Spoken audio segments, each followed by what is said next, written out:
Waalaikumsalam warahmatullahi wabarakatuh. Penyoal yang bertanya soalan, si ibu ada 5 orang anak dan si ibu menyimpan sebahagian wang dia kepada cucunya dan meminta cucunya simpan dan rahsiakan daripada anak-anaknya. Si ibu wasiatkan wang itu kepada cucunya sahaja tanpa bagi tahu anak dia yang lain. Bila si ibu mati, adakah cucunya termasuk dalam makan harta batil? Tak, perkara itu diberikan kepada macam mana ni wasiat. Dia begini, dia ibu ada 5 orang anak, ibu menyimpan sebahagian wang dia kepada cucunya. Menyimpan ke memberi? Saya tak kena pastikan betul-betul. Kalau dia beri kepada cucunya itu ketika dia hidup, maka dia termasuk di dalam hibah. Itu hak si ibu untuk memberikan kepada cucu dia berapa banyak yang dia kehendaki. Kemudian disebut dalam soalan ini, dan ibu itu meminta cucunya simpan dan rahsiakan daripada anak-anaknya. Simpan maksud apa? Kalau simpan untuk si ibu, ibu tu tak beri kepada cucu, maka tak jadi hak cucu. Bila si ibu tu meninggal, maka dikembalikan kepada ahli waris. Dikembalikan kepada ahli waris. Kena pastikan terlebih dahulu. Wang tu wang dia suruh simpan ke? Dia minta tolong cucu dia simpan ke? Ataupun dia minta tolong cucu dia simpan wang tu wang dia. Jika demikian statusnya, maka wang itu adalah wang si ibu. Jika ibu meninggal dunia, maka dikembalikan kepada ahli waris, difaraidkan.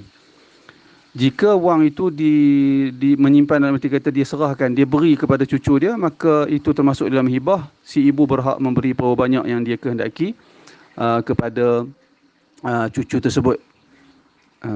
Dan rahsiakan daripada anaknya. Si ibu wasiatkan wang itu kepada cucunya saja tanpa bagi tahu anak dia yang lain. Kalau ia wasiat, dia bercampur aduk soalan ni. Saya pun tak pasti mana satu. Kalau wang tu adalah wasiat dari si ibu kepada cucu, maka dia tidak boleh lebih daripada 1/3 dari harta keseluruhan harta si ibu.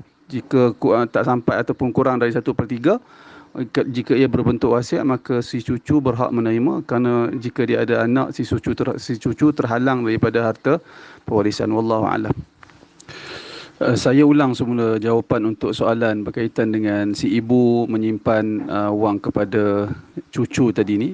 Saya nyatakan yang pertama, jika si ibu menyimpan sebahagian wang dia kepada cucunya itu, jika sekadar dia menyimpan, dia minta tolong simpan, wang itu adalah wang dia, maka apabila si ibu meninggal dunia, wang itu wajib difaraidkan dan cucu dia tidak ada hak terhadap wang tersebut, melainkan jika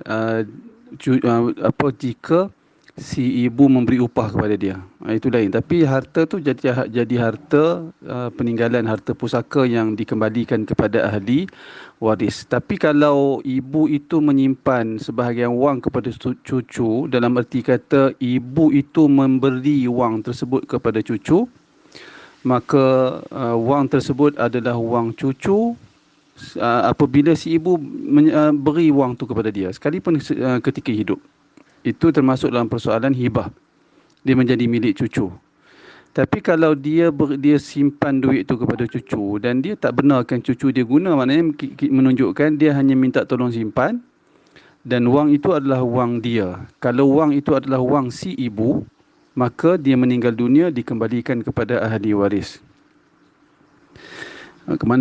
Cuma dalam soalan ini disebut dan meminta cucu, yakni si ibu tu meminta cucunya simpan dan rahsiakan daripada anak-anaknya. Jadi kembali kepada jawapan yang pertama tadilah, bergantung dia suruh simpan tu, dia punya duit tu ke, hanya minta tolong simpan, ataupun dia beri serah duit tu kepada anak dia. Kalau dia kepada cucu dia, kalau dia beri kepada cucu, maka perpindahan milik itu berlaku ketika si ibu masih hidup. Dia tak boleh minta dah duit tu. Kalau dia minta duit tu, menunjukkan kalau dia minta, maknanya dia pinjam. Tapi kalau dia minta, dia kata aku nak ambil duit aku, sebagai contoh lah. Itu maknanya dia bukan bagi, dia minta tolong simpan saja. Itu yang pertama. Yang kedua, disebut dalam soalan ni, si ibu wasiatkan wang itu kepada cucunya saja tanpa bagi tahu anak dia yang lain. Kalau kita baca perenggan ini saja, ayat ini saja, menunjukkan seperti wang itu wang wasiat.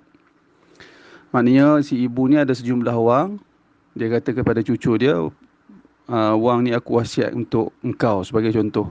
Wasiat ni dia terlaksana selepas meninggal, itu wasiat. Tetapi wasiat tidak boleh lebih dari 1/3 Tidak boleh lebih dari 1/3 jumlah keseluruhan harta si ibu.